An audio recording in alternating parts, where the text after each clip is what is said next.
Benarkah amalnya akan dikurangi sebesar 2 gunung per hari jika pelihara anjing? Berikut ini penjelasan Buya Yahya. Dalam pandangan Islam, hukum memelihara anjing sesuai syariah pada dasarnya tidak diperbolehkan, kecuali ada alasan yang syar'i. Dalam Islam hukum memelihara anjing diperbolehkan untuk beberapa catatan yang bisa ditoleransi. Namun, ada hal yang harus dipahami, bahwa air liur anjing dalam Islam tergolong sebagai najis muholazoh atau najis yang berat. Memelihara anjing tanpa sebab dapat mengurangi pahala seseorang menurut Rasulullah Shallallahu Alaihi Wasallam. Lantas, benarkah amalnya akan dikurangi sebesar 2 gunung per hari jika memelihara anjing? Berikut ini penjelasan Buya Yahya yang dibagikan melalui kanal YouTube Al-Bahjah TV. Terkait memelihara anjing tersebut diawali dari pertanyaan berikut. Yang mengajukan pertanyaan tersebut ialah seseorang yang baru masuk Islam alias mualaf dan dia masih tinggal bersama orang tuanya yang masih non-muslim. Sehingga dari dulu hingga sekarang masih memelihara anjing. Kemudian, ia yang kini telah menjadi muslim pernah membaca sebuah hadits yang mengatakan bahwa seseorang yang memelihara anjing itu amalnya akan dikurangi sebesar 2 gunung per hari. Sehingga hal itu menjadikannya was-was, lantas ia pun bertanya mengenai amalan apa yang bisa dilakukan untuk menebus pahala yang berkurang tersebut. Menanggapi hal ini, Buya Yahya memberikan penjelasannya. Yang pertama, Anda bukan yang memelihara, hadits tersebut tidak berlaku untuk Anda, tutur Buya Yahya. Kemudian Buya Yahya menambahkan adapun penafsiran tentang itu akan mengurangi pahala terdapat perbedaan pendapat di antara para ulama. Apakah semua orang yang memelihara anjing?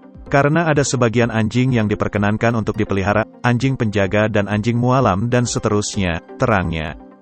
Kemudian Buya Yahya memberikan tanggapan terkait jemaah yang merupakan seorang mualaf tersebut.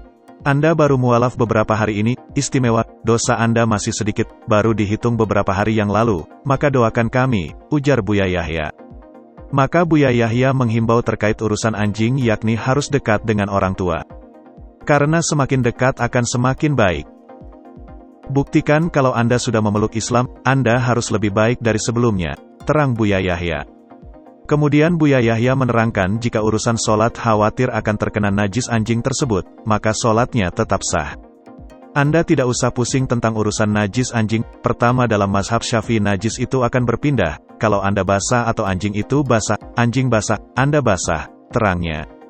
Kemudian spesial untuk Anda karena tinggal serumah yang mungkin sekali akan disuruh oleh ayah Anda untuk memegang anjing dan sebagainya. Spesial untuk Anda bukan yang lainnya, maka Anda pun boleh megang anjing. Kami beri pemahaman dari mazhab lain anjing tidak najis. Jelas Buya Yahya. Hal ini lantaran supaya si penanya terlihat pengabdian terhadap orang tuanya yang berbeda agama. Buya Yahya juga menuturkan jika hal tersebut tidak merusak agama.